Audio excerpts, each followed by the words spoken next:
Yeah, don't mind me, guys. I'm just trying to make a thumbnail. Hey, what's up, guys? I'm gonna talk about a really sad occasion, but a very joyous one at the same time. We're gonna talk about Hugh Jackman's last performance as Wolverine, which is I didn't think that was gonna happen at all. But after 17 years, I think you might want to hang up the claws, I guess. Almost my entire life, Hugh Jackman has been Wolverine. As a kid, I even dressed up as Wolverine when the first movie came out. I was probably like 3 or 4 years old, and I'm 20 years now, and I'm still wearing Wolverine stuff. Every couple of years, you get a new Batman, Superman, Spider-Man, but when they try to reboot X-Men, it's gonna be near impossible to find a new guy just to do it. And they probably had to CG him like how they did Patrick Stewart in X-Men Origins. Fox don't do that. And I just love the title of this movie because it was kind of more like it wasn't Wolverine and the X-Men, it wasn't the Wolverine and 27 different mutants. It was just Logan. This is Logan's last story. He's not the Wolverine anymore. He's just an old guy. So the story takes place about 12 years in the future. It's like 2029. So Wolverine's like in the South and around like the Texas area, and he crosses the border. He's like a limo driver, and that's how he makes his money, which is taking care of Professor X. So they find this little girl, X-23 from the comic books, and she's just like Logan. She has the claws and everything, and she could just throw down.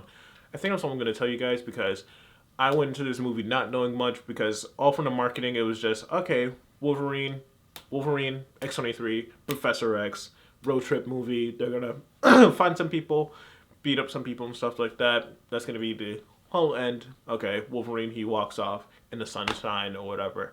But no, this movie actually had the balls to do some new thing. This movie had a lot of humor and heart to it because what I loved about it is that it wasn't about humans not liking mutants. That was kind of like every single one of every single X-Men movie is just okay, humans versus mutants. Okay, and they clash. That's every single movie. But this one was a lot different. This one was more about family and friends and getting together and forgiving each other.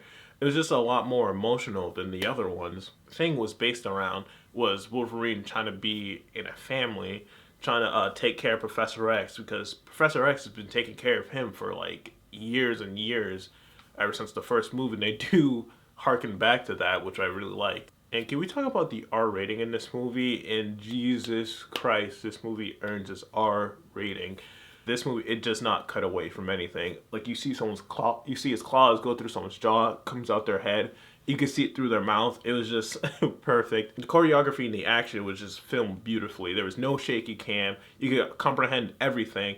And also, it wasn't just Wolverine throwing down. It was also X-23, that little girl. Oh my god, she just kicked so much, so much ass. And was it only me that this reminded me so much of The Last of Us? It was literally kind of like the same exact story, but except they're both mutants. I think the director knew what he was doing, trying to sprinkling some plot elements from that game into this movie because there are some things that were literally kind of beat by beat from the game. This is kind of like a no shit statement saying that Hugh Jackman performance in this movie was amazing because I don't think he performed even badly. Even in the worst X-Men films, he was always the best part because he always gave 110%. This one, he gives like 198 because this is his last movie. He put as much emotional effort into it. And also, in this version, he's a drunk. He doesn't care anymore. He doesn't have his healing factor as much. It's slowed down because of his old age. And I love at the beginning of the movie, he tried to put his claws out, and one of them doesn't come out all the way. It comes out like halfway, and the other two, and he's just thrown off, and he has to pull it all the way out. I never understand. Wolverine, he's so OP, and when they try to make him a little bit more human, a little bit more vulnerable, it adds a lot more tension. A lot of people don't like stuff like that. I don't know why. It makes the movie a lot more interesting if you just have a guy go on God mode, just doing this, just clawing everybody around. It doesn't make it entertaining anymore. You're just seeing someone just invincible just slice a bunch of people up. Patrick Stewart's performance was super unexpected because he's just a really old guy that doesn't give a shit anymore. He just doesn't care. He's not a teacher. He just has to be taking care of Wolverine, so he just gains his attitude because he's just old. He has nothing else better to do with his time. He swears just like Wolverine. It's really hilarious, and he has the most comedic scenes in this movie. And can we talk about X-23, because her performance was just astounding as a kid actress, because 99% of the time kids suck in movies.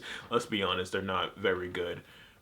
This girl, she can throw down in the middle of a fight. And there's like a 20 army men and she could just claw them down in 2 seconds. But it did worry me in the trailer that they didn't show her speak, because I thought she was just a bad actress, that they just don't show her speak. They just show her face and her clawing down a couple people. Maybe people will go see the movie, but no, she does a fantastic job as this character. And I love how this Wolverine trilogy actually goes, because most trilogies, the first one was great, the second one was okay, oh, the third one was just awful. This one's just completely backwards. The first one was complete dog shit. Second one was pretty good. Third one was amazing. The studio just poured all their time and effort into the writing and the characters. The negatives I have of this movie are very minimal. They're kind of nitpicks, because there's one scene where there's this exposition scene with a video on the phone, and the who filmed the video, she was filming two people behind a door that was closed. So there's two people talking behind a closed door, someone filming it, but there's clear audio between the door. It made no sense. There was a scene where a girl actually just flashes her tits for no reason.